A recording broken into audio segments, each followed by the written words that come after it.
So the Miami Heat are not playing up to standard. They are not playing as good as they should be or they can be. They are playing mediocre basketball right now, and it shows. They're only a few games above 500, and not that they're a bad team or that they won't make the playoffs or that they can't win a series in the playoffs, but they're not championship ready in my opinion. And I look at this Miami Heat team and I think, hey, just in the bubble, I kind of fell in love with Jimmy Butler's game. And I really did. I really was rooting for him to win the championship really hard because I wanted this dude to win. I wanted to see Jimmy Butler succeed because in the bubble, I fell in love with his game, what he was doing out there, the effort he was putting into every single performance on the court, the triple-double, the 40-point triple-doubles he was having against LeBron James. It really was crazy. And I remember just watching those games, and I believe that was 2020. I remember sitting on the couch and I was just sitting there watching these games and I was like, oh my gosh, Jimmy Butler is my favorite player right now. And, this is, my actual favorite player is Stephen Curry, but when Curry was out, Jimmy was my favorite player. And it's tough watching this team because it's just I know what Jimmy Butler has the potential to do. I know what he can be doing because I've seen that.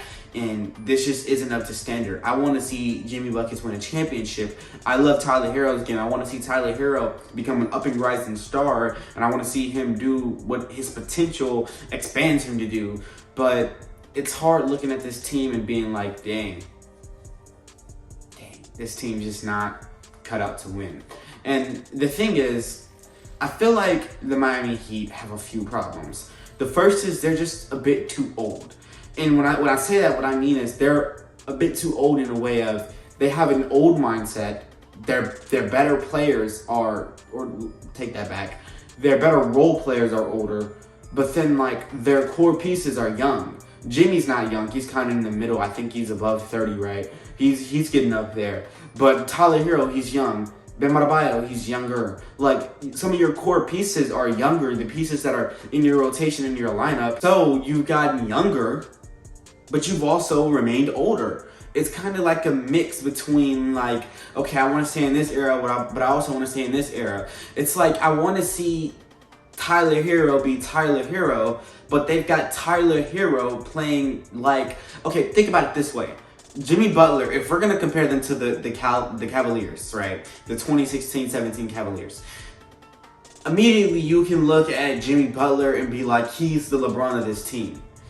Tyler Hero is supposed to be the Kyrie Irving, so let Tyler Hero be the Kyrie Irving. Do not play Tyler Hero in the role of J.R. Smith when he's supposed to be Kyrie Irving. I know Tyler Hero shoots a decent amount of shots, but he needs to shoot more. The offense needs to run through Tyler. The offense needs to run through Jimmy, but more through Tyler. And they need to allow Tyler to just blossom into a great player, because if they want to win, they're going to need that to happen. You can't put Tyler Hero in a little box and call him a role player. It's just not going to work. And you can't look at Jimmy Butler and put him in a little box and say, okay, Jimmy Butler, you're our star player. No, Jimmy Butler's not your star player. Jimmy Butler can do whatever he feels like doing on the court. Allow him to blossom into that. And I know Jimmy Butler is very, very vocal about what he wants to do on the court. I get that part. I know he's very, very vocal about it. Even without physically being vocal, we know exactly what he wants. And he usually does what he wants. But the thing is, it's almost like Butler is what's a good comparison for what Butler is to the Miami Heat?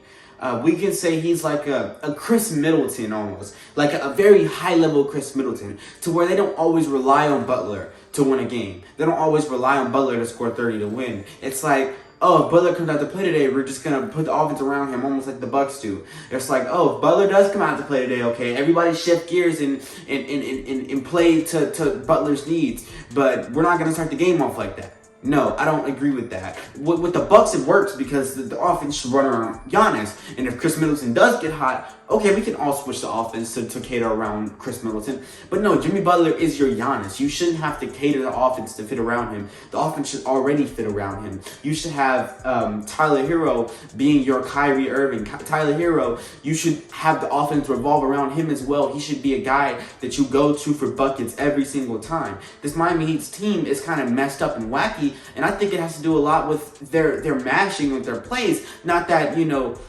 not that Eric would mess up any plays. It's just that it's almost like they're kind of mixing a lot of different players together, and they're trying to come up with one solution. And I don't think it'll work. Like even as good as no matter how many good players you put, if you put Luka Doncic and in Nikola Jokic and LeBron James on the same team, it just doesn't work. Not that these players can't match together, but in that state that they are all in now, where they're all leaders of their team and they're all playmakers and they're all, the offense revolves around them, it just wouldn't work. So there has to be a change and there has to be a shift. And I believe the shift should revolve around Tyler Hero. I believe the shift is more so about Tyler Hero than it is about Jimmy Butler. Even though I love Jimmy, I believe that Tyler Hero should be given the reins of this team in a way like Kyrie Irving was kind of giving the reins to the Cavaliers. Even though they were still LeBron, let Tyler do his thing, just how they had to let Kyrie do his thing.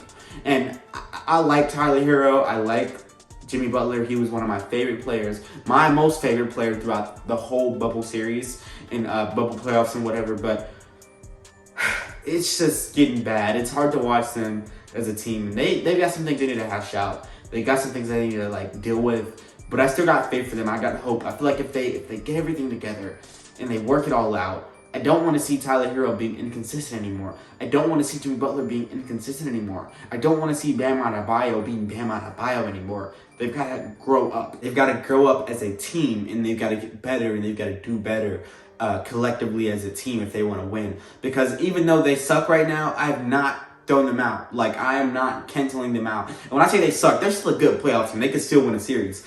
But what I mean by they suck is like, you're not going to compete with the Milwaukee Bucks or the Boston Celtics at this rate. But you have the potential to do so. You've got Jimmy Buckets. You've got Tyler Hero. You can do so. But you're not doing so right now. Therefore, you suck. Because it's not going to matter if you only get to the second round and lose in 4. So, tighten up. I want to see that. I want Jimmy to get back where he needs to be. I know he really so desperately wants to get out there and make that shot that he missed last time. But he'll make it. He'll make it. He just needs to straighten up a bit. But yeah, that's all I've got, man. I hope you guys enjoyed. I certainly did, man. But yeah, that's it for me, man. I'll see you guys later, man. I enjoy these videos.